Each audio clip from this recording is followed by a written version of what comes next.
Hi everyone, Healthhannex TV, an online natural health platform where we look at the failed proof concepts and guidelines of natural health to recover and maintain health, especially in the field of sexual dysfunctions, anti-aging, and fertility.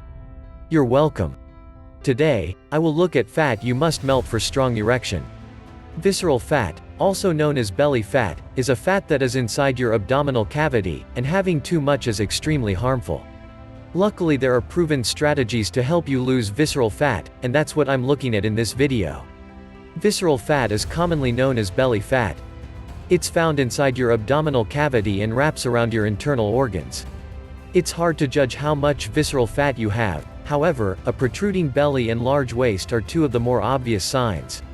On the other hand, subcutaneous fat is stored just below your skin. It's the fat that you can pinch easily from just about anywhere in your body.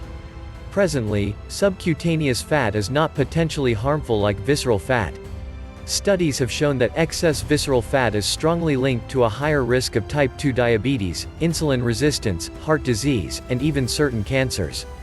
Another problem with building up too much visceral fat is its impact on a hormone called adiponectin and how to connect into, sometimes referred to as our fat hormone, because of the role it has in regulating our metabolism. The problem with visceral fat is it actually inhibits adiponectin, so you can imagine this vicious cycle. The more belly fat or visceral fat we accumulate, the more it inhibits adiponectin, the more our body thinks it needs to store this healthy amount of fat, and the more fat we accumulate. Another big problem with visceral fat is its impact on our insulin sensitivity. Lots of research has shown that the more visceral fat has also been linked to mental health problems as people age and all sorts of other health problems that we really want to avoid.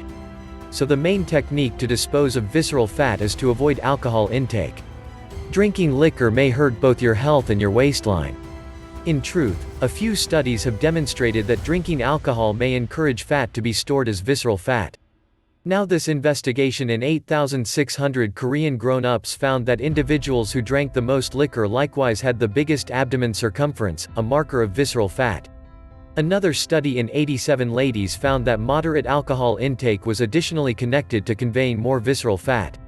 So better believe it, the term lager beer belly might be onto something. Number 2, avoid added sugar intake. You presumably needn't bother with me to reveal to you that additional sugar is unhealthy. It's high in calories and gives no additional nutrients, and eating a lot of it can cause weight gain. Added sugar contains generally 50% fructose, which is a basic sugar that is utilized by the liver. Now, in exceptionally enormous sums, fructose can get transformed into fat by the liver. This may increase visceral fat storage. Therefore, eating less added sugar and fructose might be a successful method to lose visceral fat. For example, in this study, in 41 youngsters aged 9 to 18, scientists supplanted fructose in their diet with starch that gave a similar measure of calories. They found that this basic change diminished liver fat by 3.4% and visceral fat by 10.6% in only 10 days. So consider what amount included sugar is in your diet, and the number of unnatural sources of fructose there is. So not fructose in fruit, but fructose in processed foods.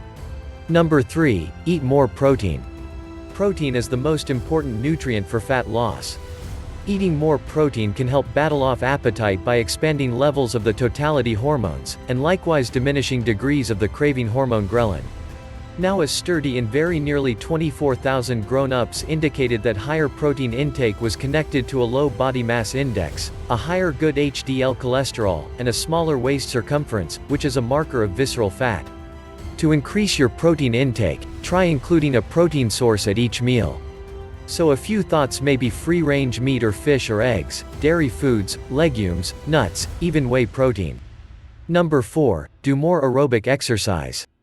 This one was most likely very obvious, but accomplishing more vigorous exercise, aka cardio, is a truly extraordinary approach to lose instinctive fat. In actuality, numerous studies have demonstrated that oxygen-consuming activity can assist you with losing visceral fat even without dieting. For example, this analysis of 15 studies in 852 individuals found that moderate and high-force vigorous exercise was best at diminishing visceral fat with no dieting.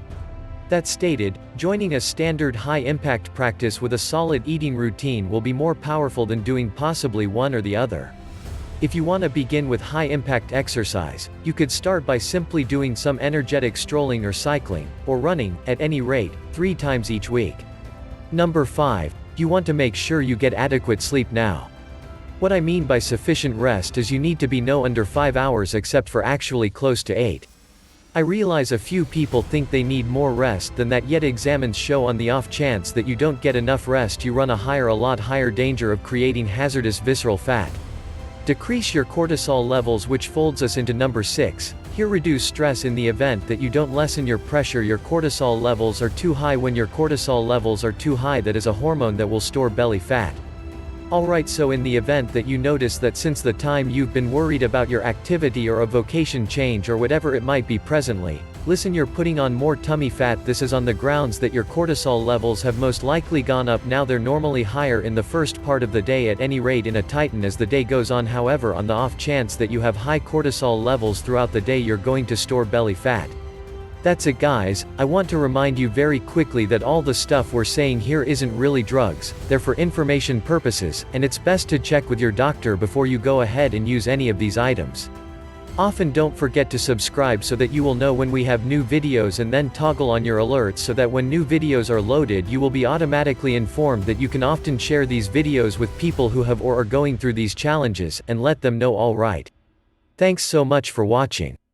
Have a good day. Make your food your medicine and your medicine your food.